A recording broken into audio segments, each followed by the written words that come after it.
In post-war Italy, a small typewriter company exploded onto the world stage, out-innovating giants, dazzling the Museum of Modern Art, and racing IBM to invent the computer of the future. Olivetti's revolution should have changed everything. So why did it vanish almost overnight?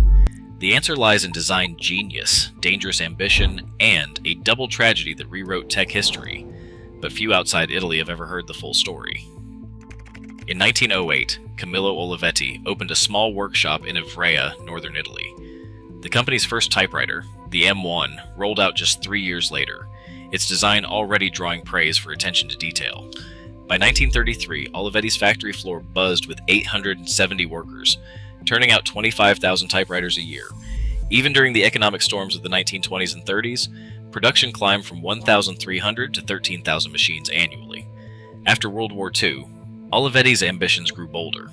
From 1947 to 1951, the company's capital multiplied tenfold, fueled by aggressive exports that sent Italian machines across Europe and beyond. But Olivetti was never just about numbers. The company's machines became icons of modern design, sleek, functional, and unmistakably Italian. In 1952, the Museum of Modern Art in New York declared Olivetti the leading corporation in the Western world in the field of design. This wasn't just about aesthetics. It was a philosophy that blended beauty, usability, and industrial progress. Adriano Olivetti, Camillo's son, took the reins with a vision that stretched far past typewriters.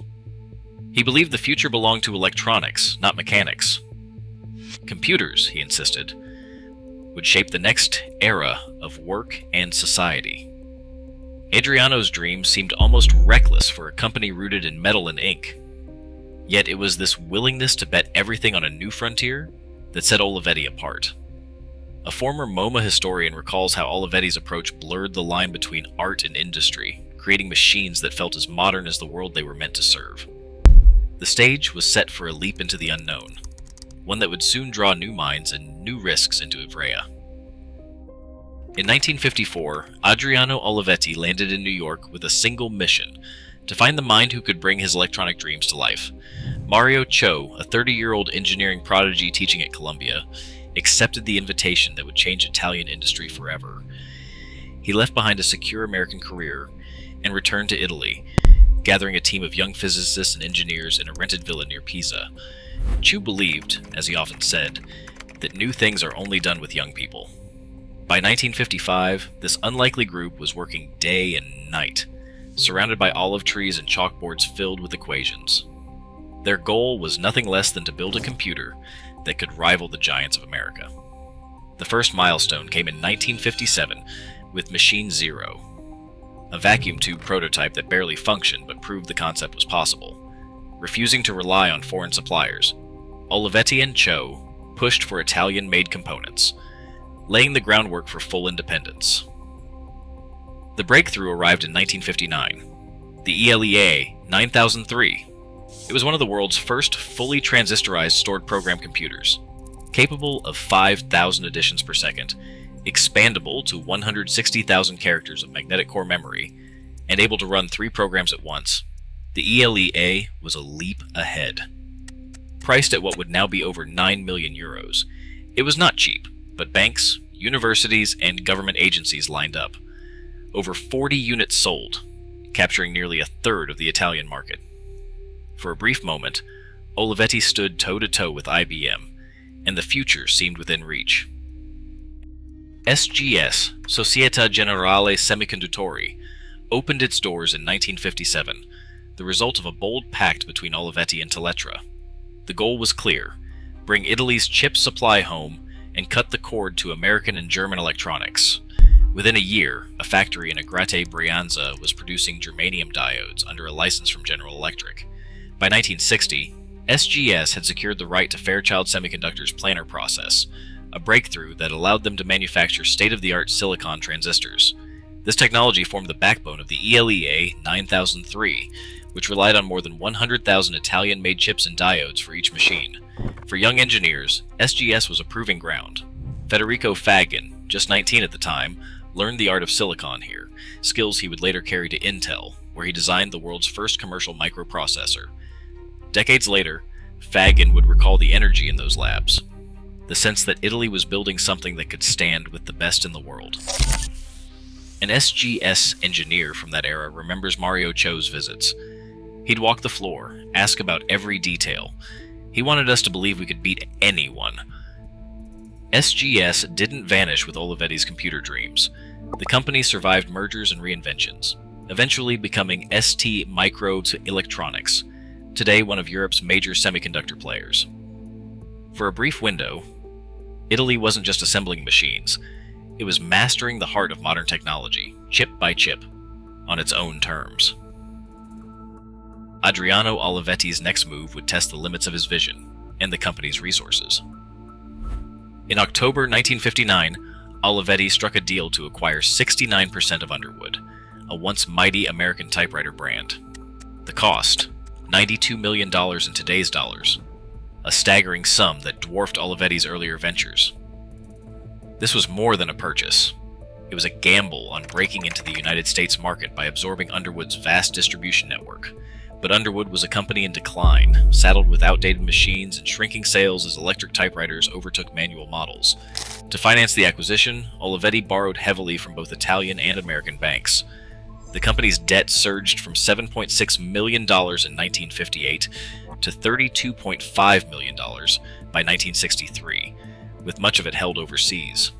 Internal reports revealed deep concern among Olivetti's management, but Adriano pressed ahead, convinced the American foothold would secure Olivetti's future in computing. Instead, the mounting debt began to squeeze every part of the business, siphoning resources away from the thriving electronics division. What looked like a bold leap forward had turned into a dangerous overextension, leaving Olivetti exposed just as the world of technology was shifting under its feet. February 27, 1960. Adriano Olivetti, just 58, collapsed in his train compartment on the journey to Switzerland. He was traveling alone, carrying the burden of a company now stretched to its limits. The official cause: heart attack. No autopsy was performed, despite a physician's request. The body was quietly returned home. There were no formal inquiries, no lingering questions in the official record, just a sudden silence at the very top of Olivetti's empire. 13 months later, Mario Cho set out for a meeting in Ivrea, driving his Buick Skylark along the Milan-Turin highway. The route was infamous. Locals called it Suicide Alley for its blind curves and shared passing lanes. Near a railway bridge, Cho's car collided head-on with a truck driven by an 87-year-old man. He died at the scene, leaving behind a young family and a lab full of unfinished plans.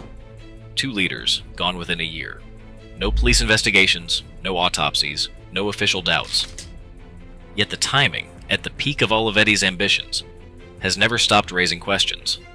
A Cold War historian points to declassified documents showing foreign surveillance. A legal scholar notes the absence of any inquest. In the shadows of these facts, a mystery lingers. Calculated sabotage or coincidence too cruel to ignore. Olivetti's share price plunged from 11,000 lire in 1962 to 1,500 by March 1964, an 86% collapse. The company's debts, swollen by the Underwood acquisition and years of borrowing, became impossible to manage.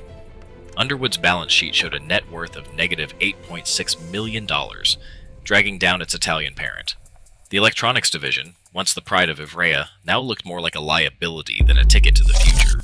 In September 1964, Olivetti was forced to sell 75% of its computer business to General Electric. The deal came only weeks after General Electric had bought out the French firm Bull, consolidating American control over Europe's computing ambitions. Italian banks and industrial giants, Fiat, Pirelli, and others, stepped in to form an intervention group, but it was too late for independence. The government refused to intervene, leaving the company adrift. Yet even as the division changed hands, Olivetti's engineers released the Programma 101 in 1965. 44,000 units sold worldwide, with NASA among its buyers. It was a glimpse of what might have been. A desktop computer years ahead of its time, but without the backing or momentum to change history. Today, Italy's tech sector still trails its American and Asian rivals, even as ST Microelectronics stands among Europe's few semiconductor giants. When innovation hinges on fragile leadership, a nation's future can shift overnight. The question remains, How many revolutions are lost, not by failure, but by silence? Share your thoughts below.